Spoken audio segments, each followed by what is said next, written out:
Selamat datang di kanal Spice, St. Philip's Indonesian Congregation Eastwood. Nama saya Pendeta Kian Holik. Selamat menikmati khotbah-khotbah Alkitabiah di kanal ini. Sekiranya ada pertanyaan, dapat menghubungi kami di Instagram atau Facebook @spice.syd atau email kami di spice@stphils.org.au. Kiranya Tuhan memberkati. Selamat pagi, saudara-saudara. Kita akan melihat kembali dari kitab Hagai yang kita tinggal selama 1 minggu, dan kita akan melihat kebenaran firman Tuhan. Senang ya, kita kemarin beberapa dari kita bisa weekend away di Blue Mountain, dan saya harap ini menjadi weekend away yang refreshing buat kalian, dan juga terlebih lagi untuk bisa mengenal satu dengan yang lain lebih dalam lagi. Menurut saya itu juga adalah sesuatu yang sangat penting sekali. Saudara-saudara, kita akan melihat kebenaran kitab Hagai, tetapi sebelumnya mari kita berdoa, kita minta pimpinan Tuhan, supaya Tuhan boleh memimpin, memberkati juga penyampaian firman ini. Mari kita berdoa bersama. Bapa Surgawi, terima kasih ya Tuhan, bahwa firman-Mu adalah firman yang seperti pedang bermata dua, yang mampu untuk menusuk dan bahkan masuk ke dalam sendi-sendi yang terdalam. Pada saat ini Tuhan, kami mohon dan kami minta supaya Engkau sendiri ya Bapa yang boleh masuk dan berbicara kepada kami melalui kebenaran firman-Mu. Pakai kata-kata saya yang penuh dengan segala keterbatasan untuk boleh menyampaikan kebenaran Injil Yesus Kristus di dalam kitab Hagai ini. Dan biarlah kiranya ya Bapa, nama Tuhan boleh dimuliakan dan Injil Yesus Kristus boleh menjadi pusat daripada pemberitaan ini. Terima kasih ya Bapa. Berbicaralah Tuhan kepada kami secara leluasa, Roh-Mu bekerja di dalam setiap hati kami. Terpujilah Tuhan nama-Mu, di dalam nama Tuhan Yesus kami bersyukur dan berdoa. Amin. Saudara-saudara, di dalam hidup kita punya perbedaan biasanya antara ekspektasi dengan realita. Saya nggak tahu, saudara-saudara, ada berapa dari saudara kemarin ketika kita pergi ke Blue Mountain, itu pertama kali pergi ke Blue Mountain. Mungkin saudara pernah lihat fotonya begitu loh di internet. Saudara pernah lihat atau pernah dengar cerita dari orang bilang bahwa mereka pergi ke Blue Mountain, dan saudara ada ekspektasi biasanya. Ketika saudara pergi ke satu tempat atau ketika saudara melakukan sesuatu. Saudara-saudara, orang di sini biasanya kalau misalnya lagi liburan winter, itu banyak project di rumahnya, saudara-saudara. Jadi mereka biasanya melakukan proyek-proyek yang membuat mereka sibuk, dan salah satu proyeknya mungkin adalah seperti merajut, saudara-saudara. Yang di kiri itu ekspektasi, di kanan itu hasilnya, realitanya. Begitu ya, kurang lebih seperti itu. Masih mending, saudara-saudara, jadi satu, tetapi tentunya lain dengan rencananya, saudara-saudara. Ataupun, kalau misalnya saudara mungkin suka bertanam, ini ekspektasi di kiri, begitu ya. Tapi di kanan ini realitanya, saudara-saudara, ya. Dan biasanya kalau misalnya saya urusan tanam-menanam ini seperti kayak begini, begitu loh, oke? Jadi ada sebuah ekspektasi yang baik sekali, ekspektasi yang sempurna, tetapi realitanya tidak seperti itu. Ataupun juga kalau misalnya saudara kepingin jalan-jalan misalnya ke China, saudara-saudara, ini ekspektasinya begitu ya. Sepi dan saudara bisa foto supaya bisa masuk di Instagram, tetapi realitanya akan seperti ini, saudara-saudara. Saudara-saudara, ada banyak dari kehidupan kita memiliki seperti demikian, antara ekspektasi dengan realita. Dan seringkali berbeda, saudara-saudara, keduanya. Ada beberapa dari kita mungkin yang sekarang ini merasa kecewa, karena apa? Karena antara ekspektasi dan realita kita menjadi seorang pengikut Kristus itu juga berbeda. Saya nggak tahu ekspektasi apa. Ketika saudara pertama kali percaya kepada Yesus Kristus, seperti apa yang saudara harapkan? Ketika saudara tahu bahwa, oh ya, saudara akan menjadi seorang pengikut Kristus. Apa ekspektasinya? Tetapi juga apa realitanya? Dan mungkin kehidupan kerohanian kita saat ini banyak yang sepertinya menjadi biasa-biasa saja, karena itu di luar ekspektasi kita. Dan mungkin juga kita tidak rajin berdoa. Mungkin juga kita tidak rajin membaca firman Tuhan, atau bahkan tidak melayani sama sekali. Antara ekspektasi dengan realita. Bagi kita, kebanyakan orang-orang migran atau orang-orang yang mungkin datang ke sini lahir di negara lain, ada semacam ekspektasi juga ketika kita pindah ke sini ya. Betul nggak? Jadi ada ekspektasi, tetapi realitanya mungkin berbeda, saudara-saudara. Jika itu yang kalian rasakan, Tuhan pada saat ini punya encouragement untuk kalian, untuk kita semua. Karena di sini, di dalam kitab Hagai terutama, kita akan melihat sebuah situasi daripada orang-orang Yahudi yang pada waktu itu kembali dari pembuangan, kembali ke tanah perjanjian. Jadi kalau misalnya saya bisa recall 2 minggu yang lalu, saudara-saudara, di pasal yang pertama, orang-orang Yahudi yang dibuang ke pembuangan pada waktu itu diberikan izin untuk kembali ke tanah perjanjian. Jadi pada waktu itu di bawah pemerintahan Raja Darius, mereka diberikan izin untuk mereka bisa kembali dari pembuangan ke tanah perjanjian. Untuk apa mereka kembali ke tanah perjanjian? Mereka kembali ke tanah perjanjian untuk membangun kembali tanah perjanjian, dan khususnya mereka mau membangun Bait Allah yang pada waktu itu runtuh, pada waktu itu ada di dalam keadaan yang sama sekali tidak baik, saudara-saudara. Jadi itu tugas utama mereka. Tetapi ingat nggak, 2 minggu yang lalu, ketika kita mulai dari pasal 1, ternyata tugas utama itu mereka nggak kerjakan. Karena apa? Karena mereka lebih sibuk dengan membangun rumah mereka sendiri dibandingkan dengan membangun rumah Allah. Dan saudara-saudara, ada banyak dari kita mungkin yang seperti demikian. Ketika kita pada waktu itu menjadi Kristen, dulu sekali ketika kita memutuskan menjadi Kristen, saya kepengen melayani Tuhan. Saya kepengen hidup untuk Tuhan. Tetapi pada saat ini realitanya adalah saya hidup untuk diri saya sendiri, saudara-saudara. Dan apa yang terjadi dengan umat Tuhan pada waktu itu? 1 bulan setelah mereka kembali, Tuhan pada waktu itu memberikan pesan lagi kepada Hagai. Ini di pasal yang kedua, saudara-saudara. Oleh karena itu kita buka kembali Alkitab kita dari pasal yang kedua. Dan sepertinya tidak perlu waktu lama untuk membuktikan antara ekspektasi dan realita tersebut. Dan Tuhan berkata apa di ayatnya yang ketiga? Perhatikan ayat 3.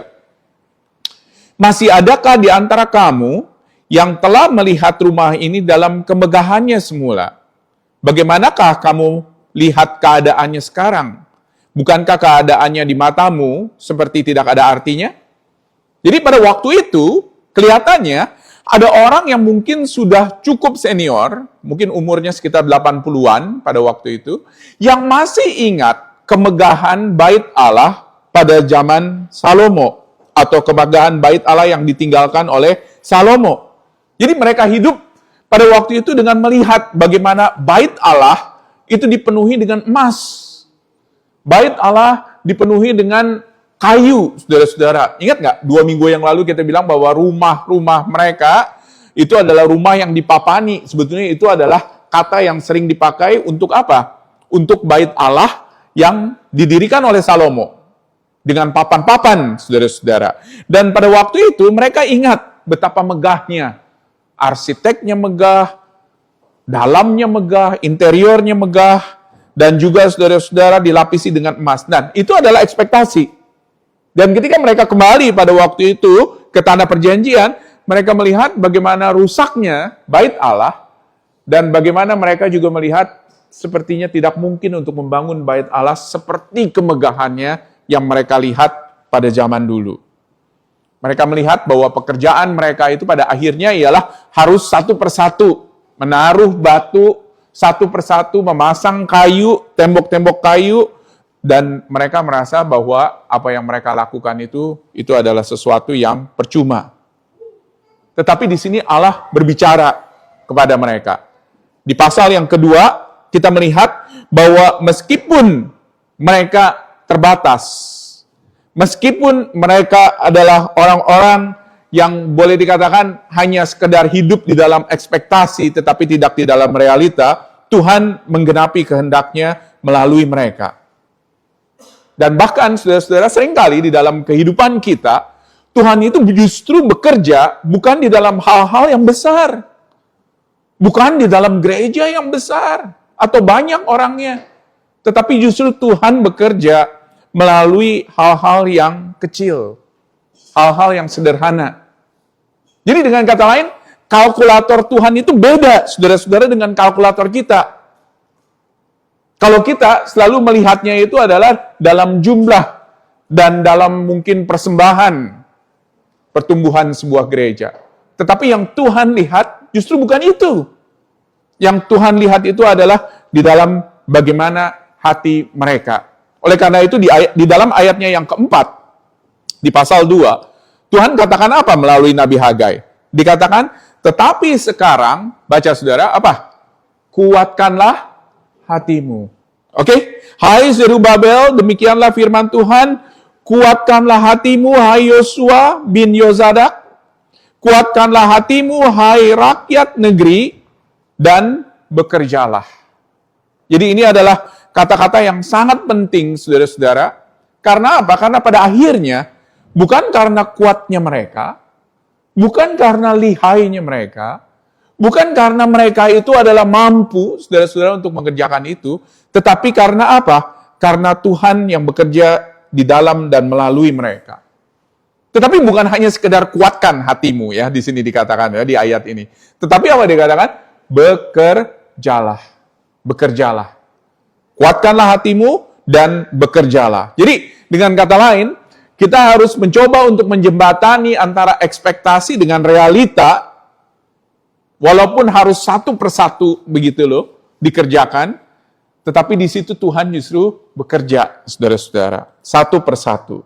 Dan luar biasa, kekuatan mereka itu bukan berasal dari kelihayan mereka, sekali lagi, bukan berasal dari kemampuan mereka, tetapi kekuatan mereka itu hanyalah semata-mata karena Tuhan menyertai mereka.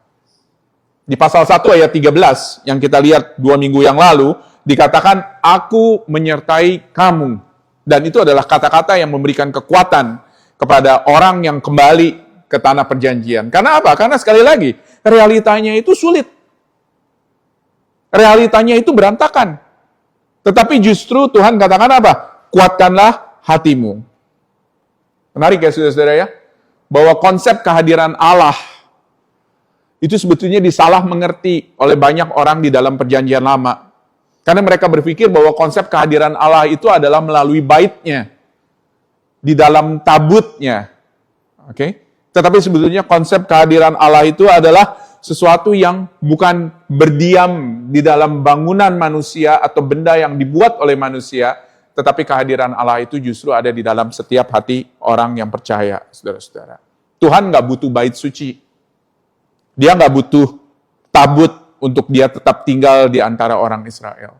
Tetapi kehadirannya memberikan kekuatan kepada orang Israel. Dan inilah dia pola yang ada di dalam Alkitab, saudara-saudara. Alkitab itu selalu menunjukkan bagaimana Tuhan itu hadir justru bukan di dalam kekuatan manusia, tetapi Tuhan hadir di dalam kelemahan manusia. Ya. Oleh karena itu Rasul Paulus pernah berkata kan, ketika aku lemah, aku kuat. Kenapa? Bukan karena berarti lemah itu berarti kuat, tetapi karena kehadiran Tuhan yang nyata ketika dia lemah, saudara-saudara. Dari segi keuangan, umat Allah pada waktu itu mereka merasa mundur. Dari segi kemampuan, mereka mundur. Tetapi Tuhan berkata apa? Kuatkanlah hatimu. Karena apa? Karena aku Allah yang engkau sembah, aku mempunyai semuanya. Perhatikan nggak saudara-saudara? Dikatakan bahwa apa? Bahwa Tuhan punya semuanya. Dunia ini milikku. Emas, perak, dikatakan itu semuanya adalah milikku. Dan aku akan menggoncangkan bangsa-bangsa, dan harta mereka akan datang dan memenuhi rumahku. Bahkan di ayatnya yang ke-9, Hagai di sini berkata apa? Adapun rumah ini, dengan segala kemegahannya, yang kemudian akan melebihi kemegahan yang semula. Maksudnya yang semula itu apa? Kemegahan dari bait Allah yang didirikan oleh Salomo. Firman Tuhan semesta alam. Dan di tempat ini aku akan memberikan damai sejahtera. Demikianlah firman Tuhan semesta alam. Saudara-saudara. Luar biasa ya. Orang yang sedang patah semangat, diberikan semangat di sini. Orang yang hopeless, boleh dikatakan, diberikan pengharapan pada saat ini.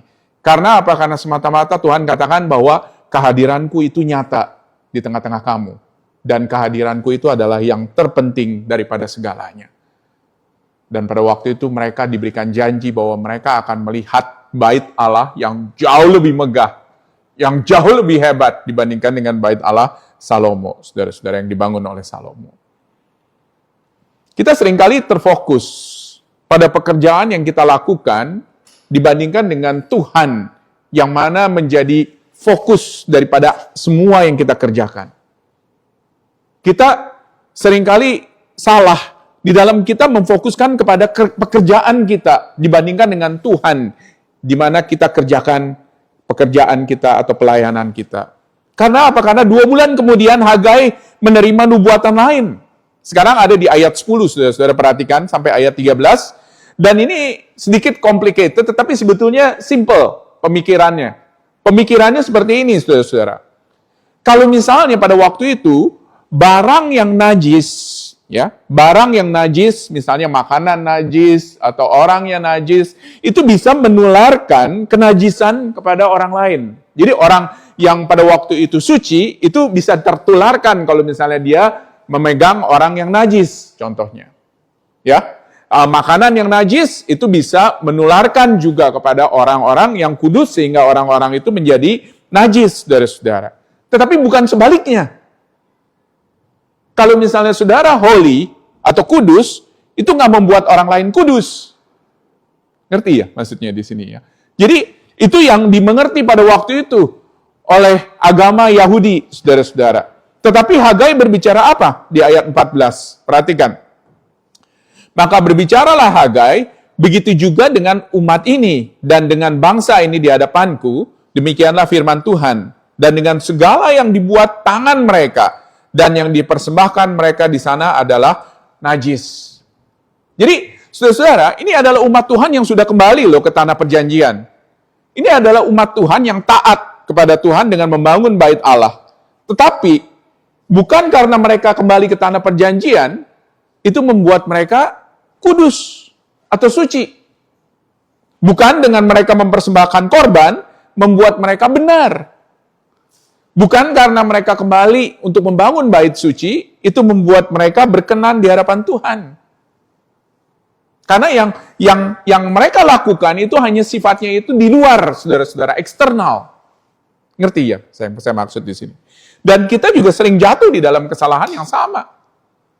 Karena kita selalu melihat hal yang eksternal. Kita fokus kepada pekerjaan, aktivitas yang kita lakukan buat Tuhan, dan kita tidak fokus kepada Tuhannya. Kita membangun kerajaan kita, gereja kita, mungkin denominasi kita, tanpa kita fokus kepada Tuhannya. Kita menjadikan hal-hal yang baik menjadi suatu hal yang utama. Kita mengalihkan diri dari seharusnya kita fokus kepada pencipta, dan kita fokus kepada ciptaan, saudara-saudara. Dan itu juga bisa terjadi di dalam segala macam hal yang kita lakukan sehari-hari. Kita seringkali terfokus kepada hal-hal yang kita lakukan dan bukan kepada Tuhan yang memberikan kepada kita tenaga, energi untuk melakukan hal tersebut. Jadi, apa solusinya sekarang? Di sini Hagai menawarkan sebuah solusi, saudara-saudara. Perhatikan ayat 15-18. Pertimbangkanlah, pikirkanlah dengan sungguh-sungguh sekali lagi. Perhatikan nggak? Di pasal 1, kalau nggak salah di ayat yang 13 atau bagaimana, itu dia pernah bicara mengenai hal tersebut. Perhatikanlah keadaanmu. Jadi, dia mengajak kepada orang-orang pada waktu itu, kepada umat Tuhan untuk melakukan self-evaluation. Self-evaluation. Perhatikanlah keadaanmu. Dan sekarang dia bicara lagi. Perhatikan, saya akan bacakan mulai ayat 15. Maka sekarang, perhatikanlah mulai dari hari ini dan selanjutnya. Ya. Sebelum ditaruh orang batu demi batu untuk pembangunan bait Tuhan, bagaimana keadaanmu? Ya. Bagaimana keadaanmu? Jadi kata Hagai, apa? Kata Hagai, membangun bait Tuhan itu nggak penting. Yang terpenting itu adalah bagaimana kamu melakukan self-evaluasi, melihat keadaanmu di hadapan Tuhan. Karena itu jauh lebih penting. Ketika orang pergi melihat suatu timbunan di ayat 16, timbunan gandum yang seharusnya sebanyak 20 gantang, hanya ada 10. Ketika orang pergi ke tempat pemerasan anggur untuk mencedok 50 takar, hanya ada 20. Aku telah memukul kamu dengan hama dan dengan penyakit gandum dan dengan segala yang dibuat oleh tanganmu dengan hujan batu, namun kamu tidak berbalik kepadaku.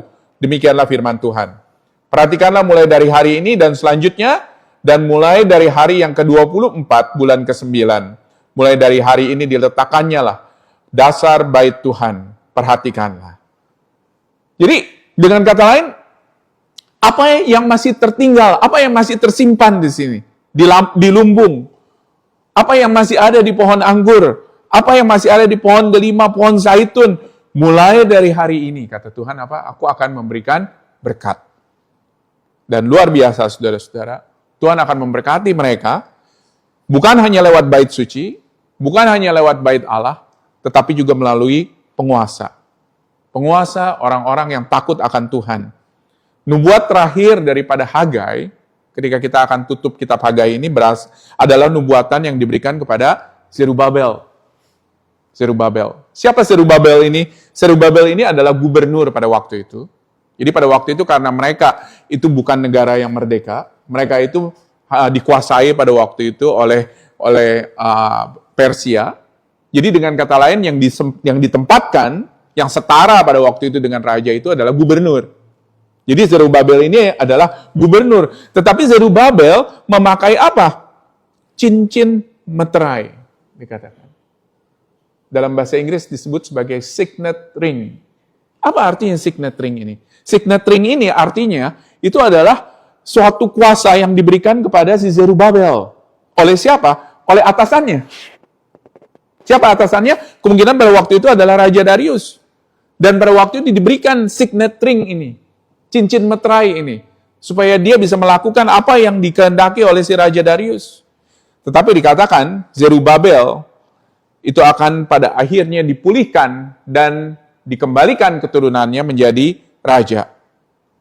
Dulu di Yeremia pasal 2, saudara-saudara, ini beberapa puluh tahun yang lalu, Tuhan pernah mencabut cincin meterai dari kakeknya Zerubabel, yang bernama Raja Yehoyakin. Itu karena Tuhan pada waktu itu murka, Tuhan marah pada waktu itu, karena umat Tuhan pada akhirnya menyeleweng dari Tuhan. Tetapi sekarang Tuhan berjanji, bahwa garis keturunan daripada Zerubabel, itu akan dipulihkan, saudara-saudara. Tapi apa pemulihannya? Pertanyaannya seperti itu. Seperti apa yang mereka lihat? Seperti apa yang mereka rasakan? Dan seperti apa saudara-saudara buktinya? Apakah Zerubabel pada akhirnya menjadi raja? No. Apakah pada akhirnya bait suci atau bait Allah ini dibangun ulang? Ya, dibangun ulang, tetapi pada akhirnya hancur juga saudara-saudara pada tahun 70 Masehi. Apakah bangsa Israel pada akhirnya menjadi merdeka? No, enggak kok. Sampai sekarang bahkan saudara-saudara tidak ada damai di Palestina. Jadi boleh dikatakan seolah-olah kalau kita stop di sini, janji Tuhan kepada Hagai atau melalui Hagai itu nggak terpenuhi, nggak terjadi. Itu kalau kita stop bacanya di kitab Hagai. Tetapi kalau misalnya kita melanjutkan pembacaan kita sampai ke dalam perjanjian baru, maka kita tahu, saudara-saudara, bahwa di Injil Matius ada seorang raja lain, keturunan Daud, keturunan Zerubabel, yang bernama siapa? Yesus. Dan Yesus disebut Immanuel, karena Allah beserta kita. Dan dia datang untuk menyelamatkan umatnya dari dosa. Di Lukas, di Injil Lukas, pada waktu itu ketika Yesus lahir, malaikat bernyanyi, apa? Kemuliaan bagi Allah yang ada di maha tinggi, dan damai sejahtera di bumi, dikatakan di antara manusia yang berkenan kepadanya. Jadi dengan kata lain, jawaban dari semuanya ini bukan di Zerubabel, bukan juga di tangan orang Israel, tetapi di dalam Tuhan Yesus Kristus, yang adalah jawaban daripada kitab Hagai. Dia adalah keturunan dari Daud, yang memerintah sebagai raja yang sejati, dan bahkan sampai sekarang dia memerintah untuk selama-lamanya, saudara-saudara. Dan dia bukan hanya membawa orang-orang umat Tuhan kepada sebuah pemulihan yang sifatnya fisik, tetapi dia membawa pemulihan kepada umat Tuhan di dalam pengampunan dosa, kehadiran rohnya di tengah-tengah kita yang percaya, saudara-saudara. Jadi kalau misalnya kita kecewa antara ekspektasi dengan realita di dalam kehidupan kita ya. Antara ekspektasi kita mengikuti Tuhan Yesus dan dengan realitanya.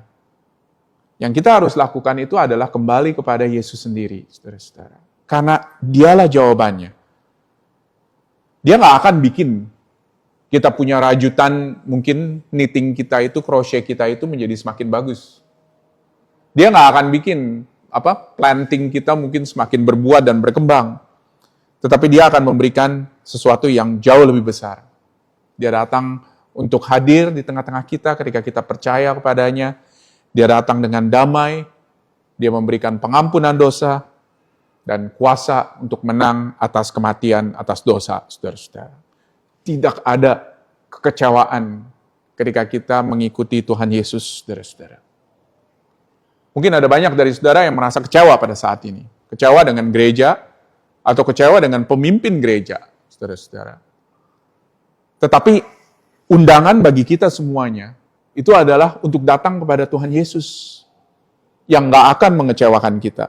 Dan dialah yang memberikan kepada kita kehadirannya, damainya. Dan dialah yang memberikan kepada kita pengharapan yang lebih daripada apapun. Mari kita berdoa, saudara-saudara. Bapa Surgawi, kami bersyukur dan berterima kasih sekali lagi ya Tuhan, buat kitab Hagai yang Tuhan berikan kepada kami. Dan biarlah kiranya Tuhan yang boleh terus berbicara kepada kami, melalui kitab Hagai ini ya Tuhan, kitab yang singkat, hanya 2 pasal, tetapi kitab yang begitu compact, yang to the point, dan yang berbicara kepada kami, bahwa kami memerlukan pengharapan yang ada di dalam Tuhan Yesus Kristus. Terima kasih Bapa, kami bersyukur dan berterima kasih buat semuanya ini, hanya di dalam nama Tuhan Yesus kami berdoa.